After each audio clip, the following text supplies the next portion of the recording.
Hey guys, welcome back to the Interceptor. We are here with another Alliance War video, and today ISO8A is going to be taking on DSVG, or Deadly Instinct Savage Squad. Now, these guys have been on fire this season. They took down Kenobi, actually, just about 2 or 3 wars ago, who has, other than GT40, that like those two have been the two dominant alliances this season. But this is not our... I believe this is our second time matching someone on the podium. So when we matched PBT and we beat them, they were in second place. And DSVG was in third place. And I believe this is 2 wars later. And now DSVG is in second place. And at this point, we are sitting in either 6th or 7th. So we are going to try to take them down as well. And I actually have 7 fights today, which is pretty cool. We have Doom, Quake, and Moleman, with Moleman taking the majority of my fights. Is that even correct? Moleman has 1, 2, 3. No, he only has 3 fights. And then Quake has 2 and Doom has 2. So just kind of evenly spread out. But yeah, this is very clean. A very, very clean war. And to top it all off, I get to defeat one of Sweeta's defenders as my first fight, which was super cool. So I was waiting for Power Snack to go down because I'm taking both Mixmaster and Footloose. So I was just waiting for that to go down, and then I'm going to clear my first 5 fights right now. I did boost up like slightly bigger than I usually do for Section 1. Usually I just use these exact same boosts, but with a 10% instead of a 20%. I just thought I'd be a little bit safer. We're throwing on those skill boosts as well, because I have 3 fights with Moleman, all 3 of them actually in this boosting session. So this is a diversity node. The only really important thing here is that if there's a Cosmic Defender, you don't want to use a Nullifier, and there's heal blocks, you don't want to run Suicides. I actually forgot to speed this up. All of my other Quake fights are sped up. Actually, my only other one. I thought I sped this one up. I guess I just forgot. So I'm going to skip through this right till the end. Literally nothing interesting happens in this entire fight. Nothing. And we just end the fight right there. So, full yellow bar. So Sweeta, down goes your Mephisto. And right here, I am going to... I saw the guy was fighting white mags at that exact moment, so I'm going to switch up my masteries. I'm going to turn on Suicides for my 2 Moleman fights, and then I actually have to turn them off immediately after. And then I have to turn them back on, and then back off. So I switched my mastery setup 4 times in this war, which was super fun. But yeah, I'm just putting on like a really generic setup with Suicides. Nothing special because I know my power back boost will be more than enough. But yeah, just a pretty generic Suicide setup. Put some points into Pierce and then my last 2 into Courage there. And that's going to be it. I could have put my points into the skill Crit Mastery for lowering your opponent's armor ups. I believe it's on crits. Maybe it's on all hits. I don't know, actually. But we have this Airwalker, and I was told to take this fight with Doom, but I asked my officer, I said, hey, if I take this fight at the same time as I take Mordo, can I just use Moleman and then use a special 1 boost with skill boosts? And he said, yeah, because it is faster this way. So there, I actually shrugged off the Suicides, and because Airwalker starts with a buff, I had another debuff on me, but I missed my parry, so it activated on softball, and I lost 1 charge. But that gets me up to my L2, and I'm just going to combo into him, and he dies right at the beginning of that special too. So a pretty fast fight, nothing to worry about. So absolutely beautiful. Fast fight, and we'll go into the next one, which is even better. I am going to make a slight mistake. I believe, again, I missed my initial parry. I think that's what happens here. And I actually run out of Frenzy. But this is Mordo on Mixmaster, and basically it is impossible to die unless you get over 10 Monster Mass. That is the only way to die. So basically, I just have to stay under it. So I know I'm going to start with 2 because of my Suicides. Actually, maybe it was another fight. with Moleman. Maybe it's my spider gun fight where that happens. And then right there, I saw the power gain was coming around, so I decided to do an Omega Red combo just to safely get in there. And then here I cancel out power gain again, throw my L2.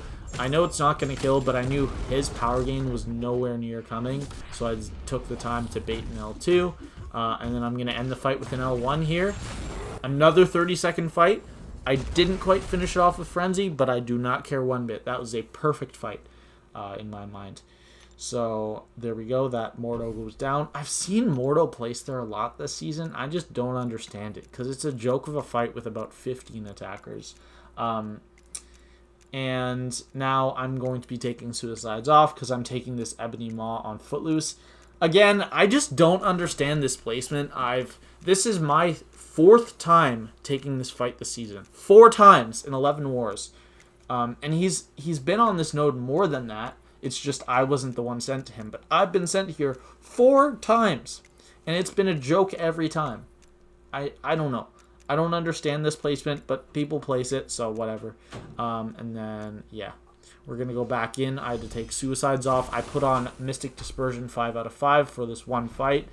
And, yeah, I think I take it off right after this fight. I don't even think I have it on for Aarkus. But I might be wrong about that.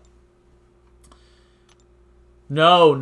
I don't switch my masteries until after Aarkus. So, yeah, there we go. We are taking on this Ebony Maw. It's just a super easy fight. I have a rank 4 Doom. It's just impossible to die. The only possible way you can get in a little bit of trouble is if Ebony Maw's stingy with the specials. I've never seen that personally.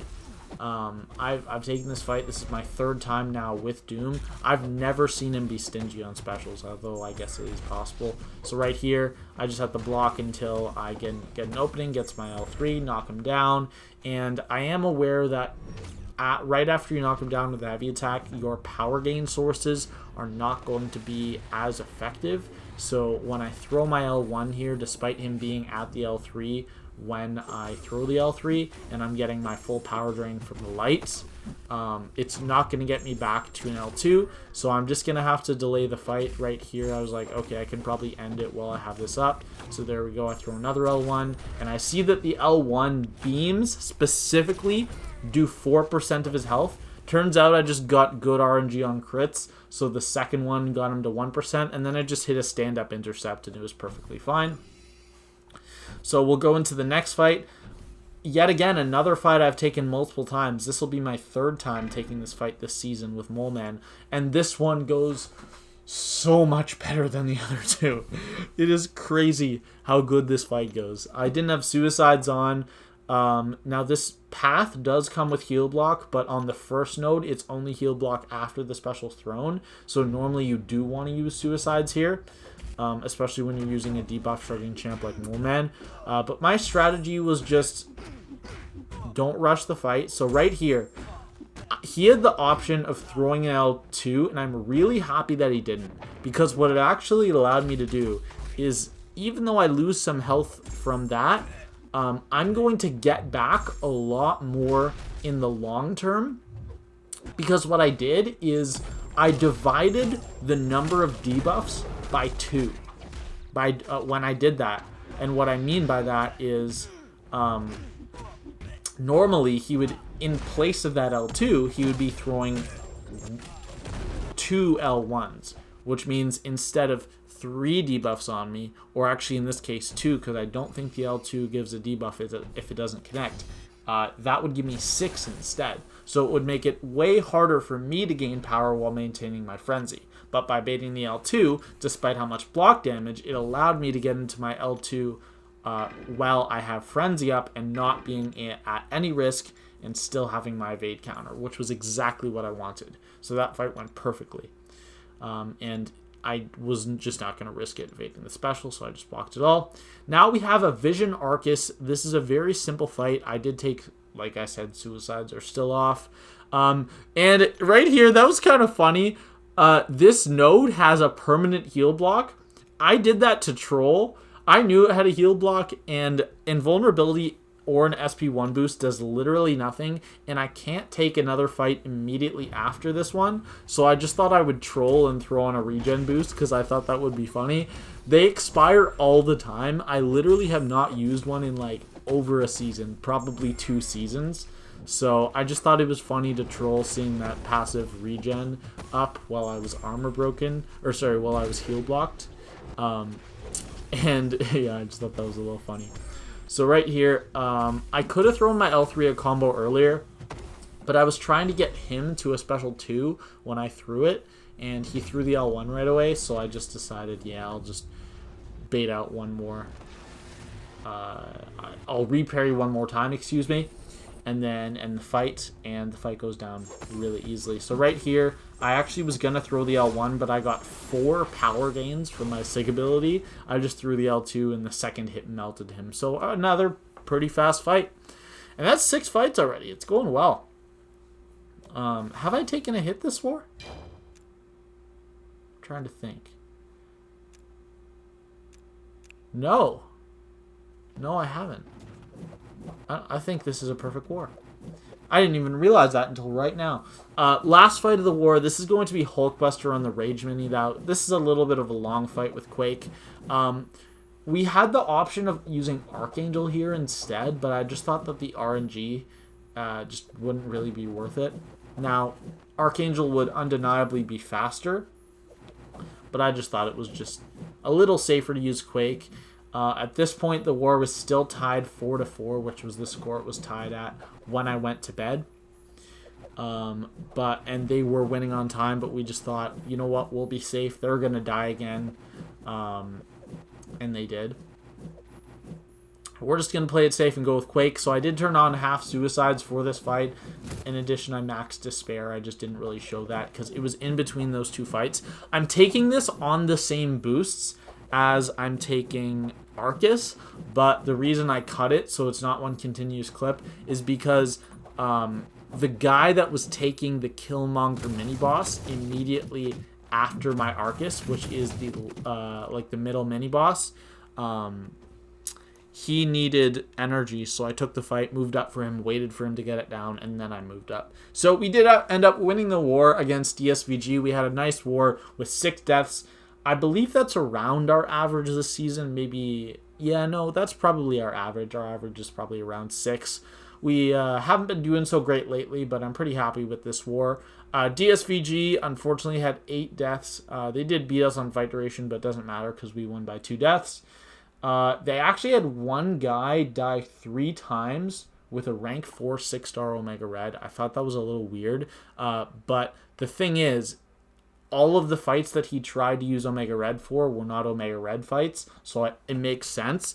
We knew that they used Apocalypse a lot, so we actually banned Apocalypse this war, and both fights that the guy died to were Apocalypse fights.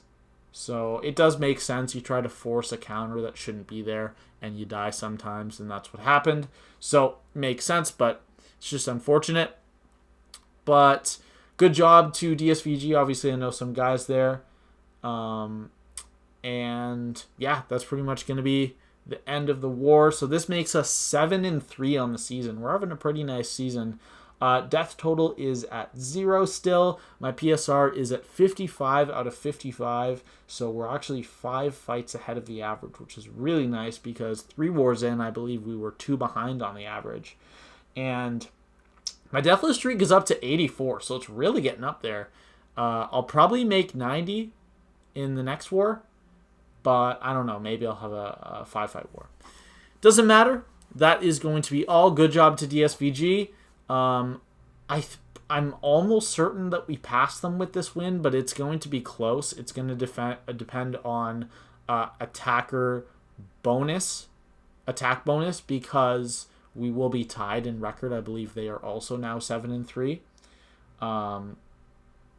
So yeah, we do have a shot at top 3, but it will need the matchups to go well. So that at the time I'm recording this, the Alliance War doesn't even end for another 10 minutes. So that means that we don't get matchups for over 4 hours.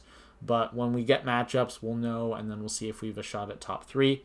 But that is going to be all for the day. I hope you guys enjoyed or all for the day, all for the video. Hope you guys enjoyed, and I'll see you